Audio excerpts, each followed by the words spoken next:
Cette semaine, vous avez d'une manière ou d'une autre entendu dire, vous avez vu une invitation à une épluchette de blé d'Inde. Il y a une fête aujourd'hui, puis vous avez accepté l'invitation, vous êtes venus. Merci d'être là. Bienvenue à chacun d'entre vous. J'espère que vous allez vous sentir chez vous, parce que c'est chez vous.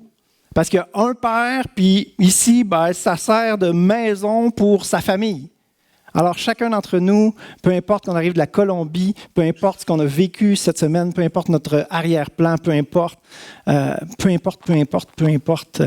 a un père qui veut nous accueillir. Vraiment, je veux souhaiter au nom de toute l'Église la bienvenue. J'espère que vous allez vous sentir chez vous, que ça va vous faire du bien. On a un père qui veut qu'on profite. Vous avez répondu à cette invitation-là, mais cette invitation-là, c'est comme un peu un symbole, un signe, ou quelque chose qui ressemble à une invitation que le Père nous donne. Dieu qui veut nous accueillir. Tu sais, Dieu, c'est un Père. Moi aussi, je suis un Père. Et cet été, une chose qu'on a faite, on voulait qu'il y ait un petit quelque chose de spécial, un petit quelque chose de nouveau. On a acheté un trampoline. Un beau trampoline. Les filles, on avait demandé qu'est-ce que vous aimeriez avoir. Mais imaginez qu'on l'achète, puis les filles, en fait, ils l'utilisent jamais. Ah, on aime mieux elle chez nos amis. Ah, j'aime pas la couleur. Ça ne nous tente pas. On a d'autres choses à faire. Ça serait insultant un peu, hein? Ou pire, papa, on ne le mérite pas. On ne le mérite tellement pas. On ne l'utilisera pas. Mais là, c'est du délire, là. C'est complètement fou, c'est stupide. C'est stupide de ne pas vouloir profiter de ce que ton père te donne. Dieu, c'est un père qui nous donne plein de choses. Puis, pour toutes sortes de raisons, je ne sais pas, on regarde ailleurs, on fait d'autres choses. On va voir à ça dans la Bible. Justement, un cadeau que Dieu a donné à l'humanité. S'il y en a un qui est merveilleux, c'est bien la Bible. Il n'y a rien qui peut battre Jésus, Dieu lui-même qui est venu sur terre. Mais la Bible nous révèle ce cœur de Père de Dieu. Et on va parler de cette invitation de Dieu à festoyer. C'était la publicité, l'épluchette de blé d'Inde, mais le titre du message, c'est ça aussi. Venez festoyer, venez fêter, venez célébrer. Une invitation qu'il y a dans le cœur de Dieu pour l'humanité. On va lire l'histoire dans la Bible qui le raconte peut-être le mieux. Ça se trouve dans Luc 14. C'est une parabole, une histoire que Jésus raconte pour essayer de faire comprendre quelque chose. On lit, un homme offrit un grand repas auquel il invita beaucoup de monde. À l'heure du repas, il envoya son serviteur dire aux invités, « Venez, car c'est prêt maintenant. » Mais tous, l'un après l'autre, se mirent à s'excuser. Le premier dit au serviteur, « J'ai acheté un champ, il faut que j'aille le voir. Je te prie de m'excuser. » Un autre lui dit, « J'ai acheté 5 paires de bœufs. Je vais les essayer. Je te prie de m'excuser. » Un autre encore dit, « je viens de me marier, c'est pourquoi je ne peux pas venir. » Le serviteur retourna vers son maître et lui rapporta ses réponses. Le maître de la maison est un petit peu indigné, un petit peu insulté, un petit peu surpris. Il se mit en colère. Il dit à son serviteur, « Va vite sur les places et dans les rues de la ville et amène ici les pauvres, les infirmes, les aveugles, les boiteux. » Après un moment, le serviteur vint dire, « Maître, tes ordres ont été exécutés, mais il y a encore de la place. » Le maître dit alors à son serviteur, « Va sur les chemins de campagne, le long des haies et insiste pour que les gens entrent, afin que ma maison soit pleine. » Intéressant comme histoire. Un grand repas. C'est ce qui est écrit. Un grand repas. La grosse affaire, le banquet, le festin, la fête, quelque chose de bien. Si on s'imagine quelque chose aujourd'hui, peut-être ça aurait l'air à une espèce de banquet, de grand luxe, justement. On te sert la main dans le dos comme ça. Hors d'œuvre, monsieur, madame, champagne. Hein? Et là, tout est magnifique. Il y a un orchestre sur place, toi qui joues musique classique. L'ambiance extraordinaire. Peut-être qu'on donne des cadeaux même à cette soirée-là. Tu te fais inviter à un grand repas, tu y vas. Tu es curieux, tu te dis, ah, j'ai bien hâte de voir qu'est-ce qu'il va y avoir là. Ou encore mieux qu'un grand banquet comme ça, une épluchette de blé d'Inde dans la cour d'une église. Non? Alors, on a vraiment du bon sens. Toutes nous autres, on a accepté cette invitation-là. Alors, on peut s'applaudir. Yes, on est là. On ne manquera pas le lunch. Puis ça va être bon. Les enfants sont en train de nous éplucher. Ça, faites grâce s'il reste quelques... Ça s'appelle la barbe du maïs. Je ne vais pas vous couper l'appétit, là, mais faites grâce s'il reste quelques filaments de barbe. Merci aux enfants qui nous épluchent ça. Ça va être super. Alors, l'hôte généreux, je ne sais pas comment l'appeler, le maître, il y a un serviteur, ou en tout cas l'hôte généreux, la personne qui veut recevoir tout ça, il invite beaucoup de monde. Il y a un grand cœur, il y a un cœur généreux. Dans le fond, il décide comme ça de faire une fête. Il veut gâter son monde. Il a le goût de gâter le monde. Il n'y a pas de raison derrière, il est juste content de le faire, il a le goût de le faire. Ça va coûter une beurrée, on s'entend? Inviter beaucoup de monde à un grand repas comme ça. Mais ce qui est écrit, il est écrit à l'heure du repas. Il a invité beaucoup de monde, puis là, à l'heure du repas, il n'y a pas un chat. Les gens ne se pointent pas. Tu sais, la première fois qu'il envoie son serviteur rappeler aux invités, ils sont déjà en retard. Comme, ils ont eu l'invitation, puis l'heure du souper est là, tout est prêt, puis ils sont juste pas là. C'est fou pareil.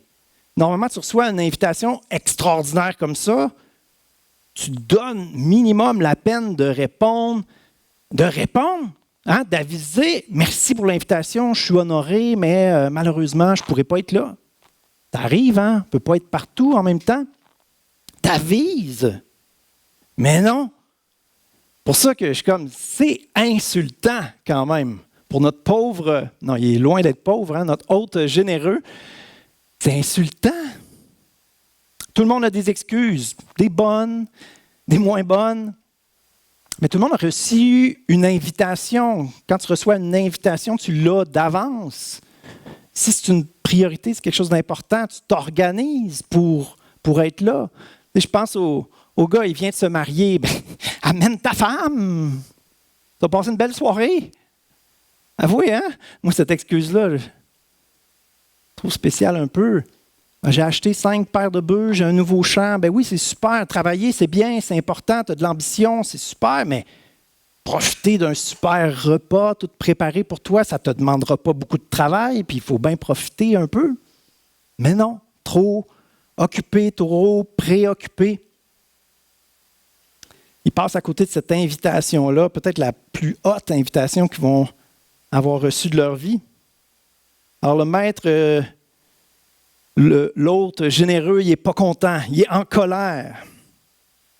Personne n'a pris au sérieux son invitation.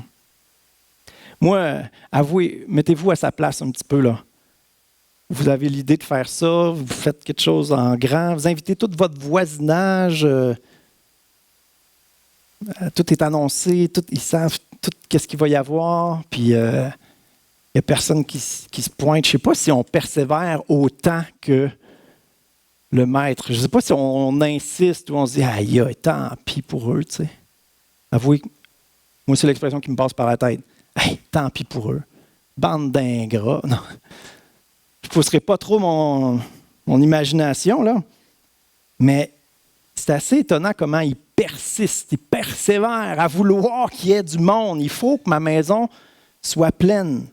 Alors, il va inviter C'est fou, hein? Il y a des gens qui n'ont pas été invités. Comme par exemple, les aveugles, les boiteux, peut-être qu'ils ont été invités, mais ils ne pouvaient pas se rendre. Mettez-vous dans la peau d'un aveugle, c'est difficile de se rendre à quelque part tout seul. Fait que ce qu'il donne comme directive, c'est « amène-les ». Non seulement il offre un repas gratuit, extraordinaire, mais il offre le lift. Amène-les, les boiteux, les aveugles. Va les aider à pouvoir venir à la fête. C'est comme la deuxième étape. Les invités ne sont pas venus et là, il va essayer d'aider ceux qui auraient peut-être de la difficulté à venir, à pouvoir y aller. Je disais tantôt que peut-être qu'il y aurait des cadeaux à cette soirée-là. Vous savez, les programmes sociaux n'étaient pas aussi développés qu'aujourd'hui. Je m'imagine, dans ce temps-là, tu es dans la grosse misère, tu reçois un petit chèque ou une prothèse gratuitement, une chaise roulante. Elle a le potentiel d'être une super soirée. Il y a encore de la place. J'aime vraiment cette gradation-là, le fait qu'il y a une invitation de lancer qui fait un rappel. Ensuite, il dit « amène-les ». Fais ce qu'il faut pour qu'ils puissent venir, qu'il n'y ait pas d'excuses au moins. Puis ensuite, le mot qu'il va prendre, c'est « insiste ». Va sur le bord des haies, les gens qui travaillent, en fait, peut-être même ceux qui ont dit « Ah, je me suis acheté un champ, puis là, il faut que je m'occupe de ma job, tout ça. » Peut-être là, ils vont entendre une deuxième invitation parce qu'il va sur le bord des champs, puis il insiste pour que les gens viennent. Même, j'ai regardé différentes versions bibliques, il y en a même, c'est « oblige-les ». Là, je pense qu'ils ont poussé un petit peu. J'ai regardé les mots originaux là, en grec, puis c'était vraiment plus « insiste » qui était vrai. Dieu, il ne force pas, c'est pas dans sa nature de forcer quelqu'un à être béni. Il ne met pas les cadeaux là, dans le fond de la gorge, il faut que ça rentre. Non, il demande de la collaboration, un minimum. Comment on appelle ça? Autoriser quelqu'un, demande notre consentement. Il ne force pas les choses. C'est merveilleux. Là, l'invitation est gratuite, puis je pense justement à ceux qui n'ont peut-être pas pu venir. Non seulement l'invitation est gratuite, mais il n'y a pas d'excuse. Il va t'amener. Ça ne prend pas comme plein d'efforts pour pouvoir profiter du repas. Va les chercher, amène-les. Puis, les gens pas invités, bien souvent, ne sont pas invités pour rien. Quand les gens ne sont pas invités, souvent, c'est parce qu'ils ne sont pas désirés. Quand les gens ne sont pas désirés, c'est parce qu'ils parfois, c'est parce qu'ils ne sont pas désirables. Vous me suivez? Dans le sens, il finit par inviter même les pires cabochons, fatigants, mauvais monde, tout le monde. Il faut que ma maison soit pleine, peu importe qui. Vous savez, dans une parabole comme ça, il faut faire attention dans la Bible quand on étudie une parabole. Pas prendre chacun des petits détails là, comme une doctrine 100% applicable là, littéralement. Il faut regarder le portrait global de la Bible. Puis surtout dans une parabole, c'est un peu comme l'équivalent d'une blague aujourd'hui. Une blague, tu racontes quelque chose, puis ce qui est le fun, c'est le punch à la fin. Le punch amène quelque chose de surprenant, quelque chose qui fait réagir, quelque chose... puis les paraboles, c'est comme ça. Jésus raconte toute l'histoire, il y a un certain build-up, puis là, à la fin, tu fais comme « Oh! » Ça fait réagir, puis là, après ça, tu n'as pas le choix de choisir comment tu te positionnes par rapport à cette histoire-là. Et une chose qui aide beaucoup pour savoir c'était quoi le message là, que Jésus voulait lancer, c'est de regarder au contexte. À qui il s'adresse? Ce qu'on a lu tout à l'heure, ça se terminait avec « Va sur les chemins de campagne le long des haies et insiste pour que les gens entrent, afin que ma maison soit remplie. » Le dernier verset, ce qui suit, « Je vous le dis, aucune des personnes qui avaient été invitées ne mangera de mon repas. » C'est sévère. Ça, c'est légitime parce qu'ils ont eu leur chance. Ils n'ont pas eu beaucoup d'efforts à faire, il y avait juste à accepter. Et il ne faut pas le prendre trop littéralement, mais quand même, ça nous apprend quelque chose. Ça nous apprend qu'il y a une limite. il y a un temps où le maître a insisté, donné toutes les chances, puis à un moment donné, il y a une limite, il y a une fin. Comme, désolé. Et pour bien saisir ça, faut savoir que Jésus a fait son ministère en Israël. Il s'adresse aux Juifs, à ceux qui ont eu tout le bagage religieux. Les Juifs ont toute une histoire dans laquelle Dieu s'est révélé à eux. Ils ont eu la loi pour que la nation puisse bien fonctionner. Ils ont eu plein de prophètes qui leur ont rappelé ce que Dieu voulait. Et à travers tout ça, à travers ce bagage-là, s'ils l'avaient écouté avec leur cœur, s'ils l'avaient écouté pour vraiment découvrir qui est Dieu, ils auraient compris le message. Ils auraient compris l'invitation. Et surtout, ils auraient compris que Jésus qui était là avec eux, là, c'était le plus grand cadeau qu'ils pouvaient recevoir. Là. Mais ils ne l'ont pas reconnu. Jésus était là au milieu d'eux. Ils ne l'ont pas reconnu. Au contraire, ils l'ont crucifié avec l'aide des Romains. Donc, pour eux qui écoutent cette parabole-là, l'interprétation est assez évidente. Le maître généreux qui invite, c'est Dieu. Le serviteur qui invite, qui rappelle, qui veut amener, qui insiste, c'est l'équivalent des prophètes qui sont venus un après l'autre. Et de toutes sortes de façons, Dieu qui invite, qui rappelle, qui essaye de faire allumer, explique de toutes sortes de façons, à travers leur histoire, à travers des enseignements, à travers même de la poésie. Il prend tous les moyens possibles pour qu'ils puissent saisir l'invitation. Mais ils ne comprennent pas. Puis les premiers invités, c'est qui? Les premiers invités, c'est ceux qui le savent d'avance. C'est eux, les invités. Vous savez, entre la loi de Moïse, où tout devient clair pour cette nation-là d'Israël, puis Jésus, il y a 1800 ans. Après 1800 ans d'histoire, d'héritage, de transfert de connaissances, tout ça, ils ne sont pas là. Ils n'ont pas saisi le cœur de Dieu, puis ils ne sont pas prêts à accueillir tout ce que Dieu veut pour eux. Donc, eux, quand ils entendent cette histoire-là, c'est quand même... C'est pas pour rien qu'ils ont crucifié Jésus, là, parce que c'est quand même... C'est raide un peu, là. Il est en train de leur dire, vous vous faites inviter depuis toujours. Dieu vous l'a expliqué de plein de façons. Il a insisté, puis vous ne comprenez rien. Ce dernier verset-là est pour eux. Je vous le dis, aucune des personnes qui avaient été invitées ne mangera de mon repas. Fait que c'est comme un message dur. C'est un message dur, c'est sûr. C'est ça une parabole, un message qui choque, un message qui fait réagir. Alors là, ils sont face à cette insulte-là, on pourrait dire, ils sont face à cet avertissement-là, puis ils doivent se positionner, tu sais. Est-ce que je veux ouvrir mon cœur à saisir cette invitation-là qui m'est offerte? Est-ce qu'il y a une invitation qui m'est offerte? Est-ce que je passe à côté de quelque chose? Avec mes bœufs, avec mon épouse, ou avec, dans leur cas, leur bagage de connaissances religieuses, c'était la chose qui était la plus importante pour eux, mais malheureusement qui faisait qu'ils ne saisissaient pas l'essentiel.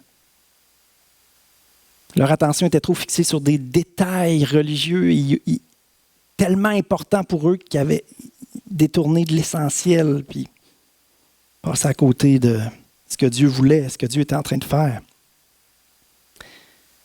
Maintenant, on va se retirer un petit peu de cette parabole-là pour voir si ce message-là s'applique vraiment à tout le monde, si ça s'adresse vraiment à nous encore aujourd'hui.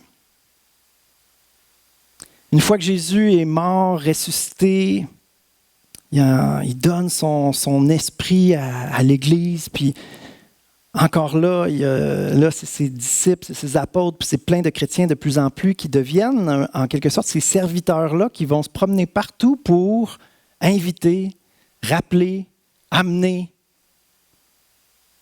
Tu sais, c'est merveilleux quand même de voir qu'on a 7 travailleurs étrangers ce matin parce qu'ils ont été invités. On leur a rappelé, on les a amenés ce matin. C'est ça. C'est ça. Notre mission. C'est ça les serviteurs du Maître. C'est ça là, que le Maître demande aux serviteurs.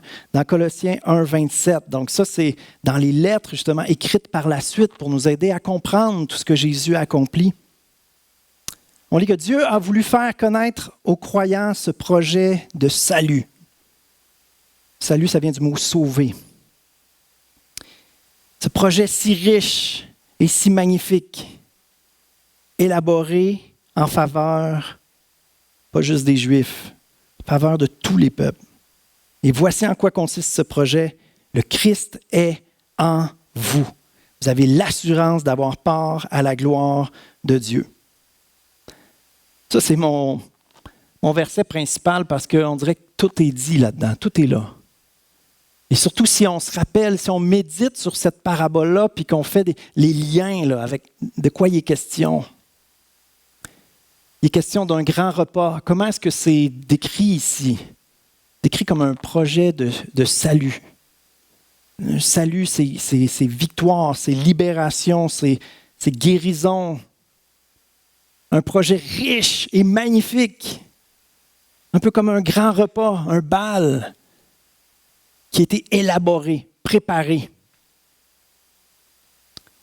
Dans ce grand repas-là auquel on est invité, on va avoir part à la gloire de Dieu. OK, c'est des expressions qui nous dépassent, mais ça devrait susciter notre curiosité un petit peu. Il a été élaboré pour qui? L'invitation est envoyée à qui? En faveur de tous les peuples. C'est extraordinaire que ce soit écrit au 1er siècle puis que ça s'adresse aux brousserons.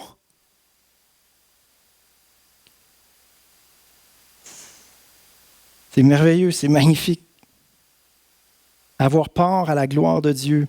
Puis la gloire de Dieu, ce qu'il y a de plus glorieux en Dieu, c'est Dieu.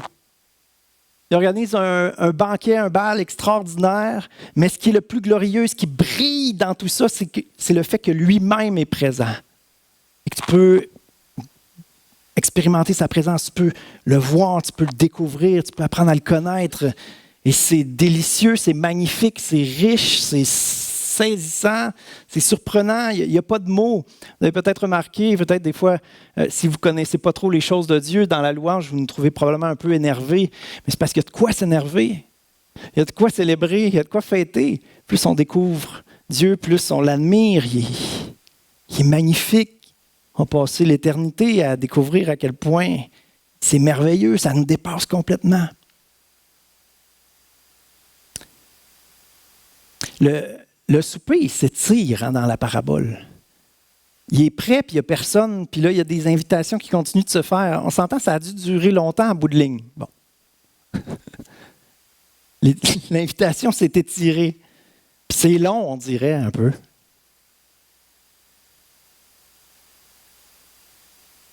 Dans 2 Pierre 3, 9, Pierre, c'est fameux apôtre de Jésus. S'il y en a un que tout le monde connaît, c'est bien lui. Il fait partie du trio Pierre-Jean-Jacques, n'est-ce pas? Tous les Québécois connaissent. Il dit, le Seigneur ne tarde pas à réaliser sa promesse, comme certains le pensent, mais il fait preuve de patience envers vous, car il refuse que même un seul court à sa perte. Au contraire, il veut que tous aient l'occasion de changer de vie. Il veut que tous, tout le monde ait l'occasion, tout le monde reçoive cette invitation-là, découvre cette invitation-là, puis choisisse quoi faire avec. Je m'intéresse à ça, je veux en savoir plus ou pas, ou je continue mes affaires à moi. Il veut que tous aient l'occasion. Donc, Dieu, il est patient, il persévère, il persiste, il attend. Que tous aient l'occasion de changer de vie. C'est tough, ça, dans un pays où on est confortable, où on est bien. Bien souvent, les gens vont se dire, moi, j'en ai pas besoin de Dieu, tu sais.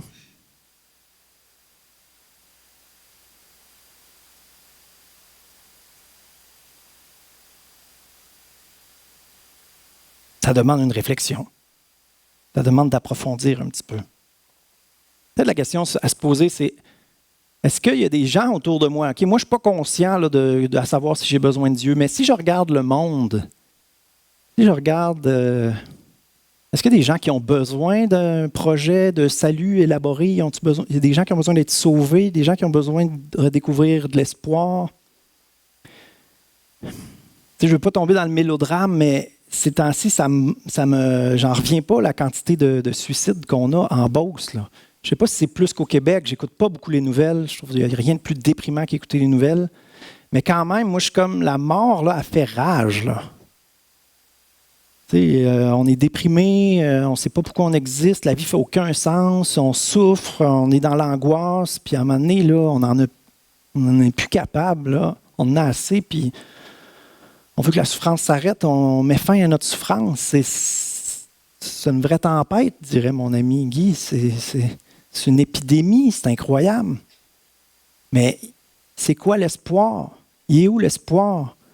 Il est où la source de vie? Et honnêtement,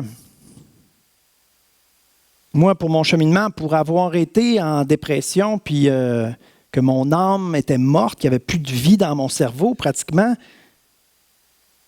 l'espoir, la seule chose qui pouvait me garder vivant, c'est cette lumière-là qui était en dedans de moi. C'est spirituel. Si c'est juste la vie matérielle, c'est juste notre intelligence, nos émotions à nous, on est fragile. Puis peut-être notre vie va bien à nous personnellement, mais les autres autour de nous sont fragiles. Puis c'est drôle, on dirait on est aussi à risque que tout le monde, là. On a cette expression-là, notre vie tient à un fil. Une jeune femme de 30 ans qui, en pleine santé, qui tout d'un coup a des caillots dans la jambe. On a eu ce témoignage-là. Ça peut arriver à n'importe qui. Regardez vos jambes maintenant, peut-être avez-vous un caillot dedans. Non, mais tu sais, c'est vrai. Personne n'est à l'abri, puis ce monde a désespérément besoin d'un projet de salut élaboré en leur faveur pour découvrir la vraie vie, découvrir des vrais délices plus grands que les petits plaisirs qu'on peut trouver ici. Il faut qu'il y ait quelque chose de plus. Sinon, si la vie, ça se limite à ça, si on applique la parabole à nous-mêmes, si je l'applique à moi-même qui est né dans une famille chrétienne, l'invitation, je l'ai eue depuis ma naissance. Je l'ai entendu des milliers de fois, tellement entendu qu'à un moment donné, tu es quasiment vacciné au message, je ne veux plus rien dire. Mais moi, je faisais mes affaires, je voulais mes amis, je voulais réussir à l'école, en sport, en musique, tout ce qui était important pour moi, c'était ça. Ça paraissait bien, on me trouvait bon, on me trouvait gentil, drôle. C'était ça qui me suffisait. Je ne m'intéressais pas à savoir s'il y a quelque chose de plus, s'il y a quelque chose de plus profond. J'étais satisfait de mon petit bonheur. Les gens qui sont dans l'Église depuis longtemps, il y en a beaucoup, comme les Juifs.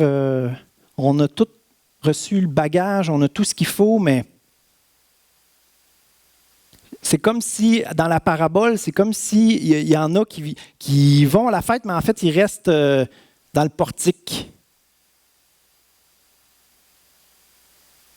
Pour toutes sortes de raisons. Je suis indigne. Je ne mérite pas d'y aller. Je vais juste jeter un coup d'œil. Tu sais, goûter aux vrais délices là, merveilleux là, du banquet, ça exige d'accepter d'y aller, de s'approcher de Dieu.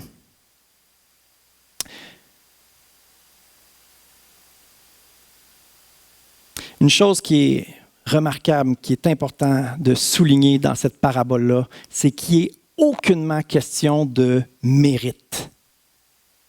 Aucunement question de mérite. Les invités, ceux qui se font amener, ceux pour qui insistent de voir venir, il n'est aucunement question de statut social, de bonne personne ou quoi que ce soit. Il faut que ma maison soit pleine. C'est ça le focus du maître. Il faut que ma maison soit pleine. Il faut que mon repas, que le plus grand nombre puisse en bénéficier. Il faut accepter l'invitation. Je méditais là-dessus. Pourquoi on n'accepte pas l'invitation? J'ai pensé à deux hypothèses. Premièrement, l'invitation n'est peut-être pas à notre goût. Un peu comme mes filles et la trampoline n'étaient pas de la couleur qu'ils voulaient. Là. Non, c'est pas vrai. Hein? Ils ont aimé la trampoline. Là. Mon cœur de père est bien, puis mes filles sont normales. Mais pour toutes sortes de raisons, on passe à côté de l'invitation, puis je crois que cet élément-là, les choses spirituelles, c'est pas concret, ça demande un effort d'entrer en soi-même. Il me le montrera bien s'il existe Dieu, là, tu sais. Cet aspect-là qui demande une certaine volonté, une certaine ouverture de cœur pour saisir, pour comprendre, pour découvrir cette invitation-là. Si c'est un blocage pour vous, j'aimerais vous encourager que les aveugles que nous sommes spirituellement, Dieu il veut nous amener à la fête. Ça va être plus facile qu'on pense. Si on collabore, si on décide, parfait, amène-moi. Je veux voir ça, cette fête-là. Puis l'autre hypothèse qui m'est venue, c'est qu'en fait, on n'a pas idée à quel point ce festin-là auquel on est invité est sublime. On n'a juste pas idée, là. Je vous dirais même ceux qui le découvrent le plus, là, les gens qui ont les plus grandes révélations, on pourrait dire, là, honnêtement, plus tu en sais, plus tu sais que tu en sais peu. Plus tu découvres à quel point Dieu est grand, plus tu es conscient qu'il est plus grand que ce que tu peux comprendre. Tu sais. Fait que les délices qui se découvrent avec lui, en lui, la joie, la paix, la liberté que tu peux expérimenter. Puis lui, surtout, d'apprendre à le connaître. Comme le verset disait, Christ en nous. En nous, c'est intime, la présence de Dieu, puis la vie qu'il veut pour nous. Tellement de délices à découvrir. Beaucoup de choses à découvrir. Et Dieu, surtout. Faire la découverte, prendre part à la gloire de Dieu. C'est des expressions qui nous dépassent. C'est normal de dire « Je ne comprends pas ce que ça veut dire, ça. » Moi non plus. Je comprends, mais un peu. Je découvre de plus en plus ce festin-là. Je goûte à certains éléments, puis il y en a encore tout le temps plein d'autres à découvrir. Puis dans cette recherche-là, peut-être on se dit « ça fait longtemps, je néglige, tu n'as pas idée qu'est-ce que j'ai pu faire. » Moi aussi, j'ai été paresseux longtemps. Moi aussi, j'ai négligé cette invitation-là longtemps, puis j'ai remis à plus tard. Mais Dieu, il invite, il rappelle, il amène, il insiste. Dieu, il est patient. D'une patience extraordinaire. Tant qu'on ne s'y intéressera pas, on ne réalisera pas qu'on est invité. On est vraiment invité. Puis si on se considère indigne, si on considère qu'on ne le mérite pas, bienvenue dans le club. Personne ne le mérite. Il y a un verset dans Romains 3,23 qui dit « Tous ont péché et sont privés de la présence glorieuse de Dieu. » Donc, quand il est question de prendre part à la gloire de Dieu, ce n'est pas quelque chose qui est possible humainement. Ce n'est pas quelque chose auquel on est admissible humainement. Un projet de salut riche et magnifique. On a l'assurance d'avoir part à la gloire de Dieu. Personne ne mérite ça. Tous ont péché et sont privés de la gloire de Dieu. Mais tous, si on accepte cette invitation-là, on peut entrer dans le banquet. Donc, il faut saisir là, un petit peu c'est quoi cette invitation-là. Alors, on va aller un petit peu plus loin. J'ai parlé vitement des ambassadeurs, des serviteurs que l'Église est appelée à être. Peut-être vous avez connu des chrétiens, des serviteurs bien imparfaits. C'est vrai, on l'est tous. Sachez que le maître, lui, est parfait. Regardez pas trop aux serviteurs, regardez au banquet qui vous attend. Mais c'est vraiment une mission de l'Église dans 2 Corinthiens 5, 20. Nous sommes donc des ambassadeurs envoyés par le Christ. Et c'est comme si Dieu lui-même adressait son appel par nous. Nous vous en supplions, au nom de Christ, laissez-vous réconcilier avec Dieu.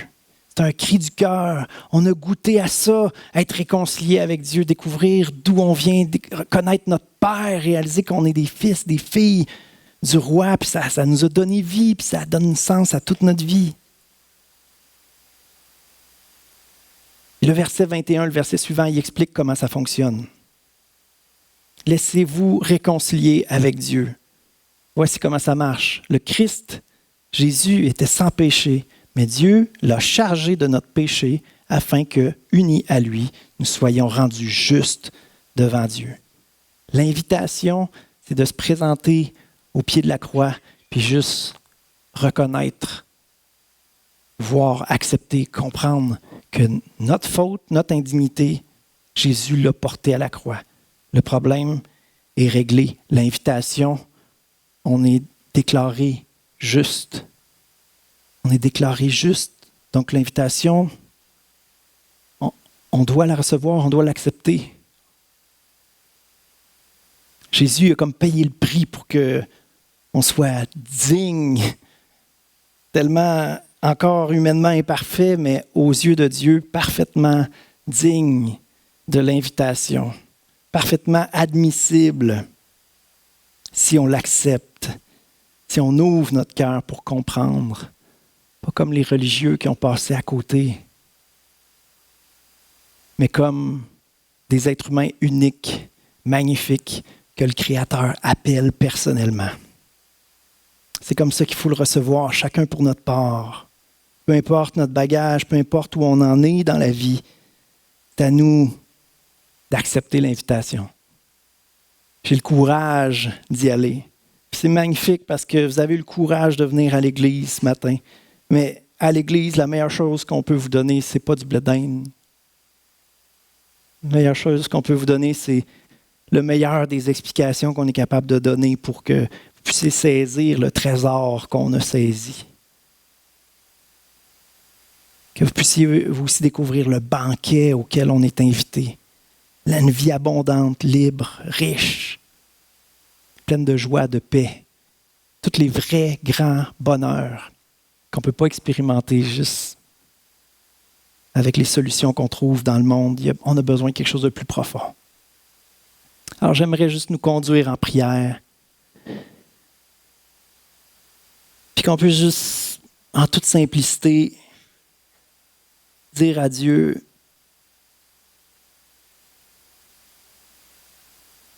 ça a de l'air intéressant ton invitation.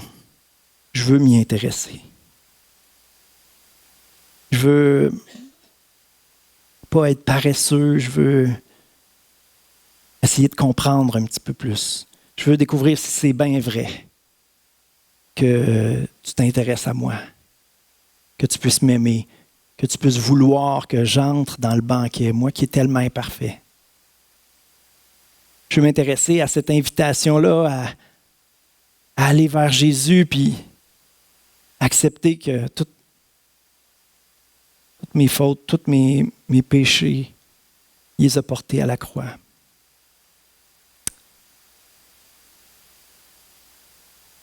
Merci Jésus de m'accepter tel que je suis. Je t'ouvre mon cœur ce matin. Puis je te veux dans ma vie. Je te veux dans ma vie. Je veux vivre ma vie avec toi à partir de maintenant. Alléluia. Seigneur, je te demande de faire ce miracle-là maintenant dans les cœurs, oh Dieu. Tu vois notre petite sincérité de cœur, mais on comprend ce matin une parcelle de vérité. On saisit quelque chose, puis en toute simplicité, on veut te dire, parfait, je vais me laisser amener au banquet. Ah, merci Jésus. Merci pour le prix payé, chèrement payé. Merci pour l'invitation. Merci pour cette folie que tu as, Seigneur, de vouloir nous faire participer à ta gloire. Cette folie que tu as de vouloir qu'on partage ton bonheur, Seigneur. Et on veut entrer dans la vie que tu as pour nous. Dans le nom de Jésus. Amen. Amen.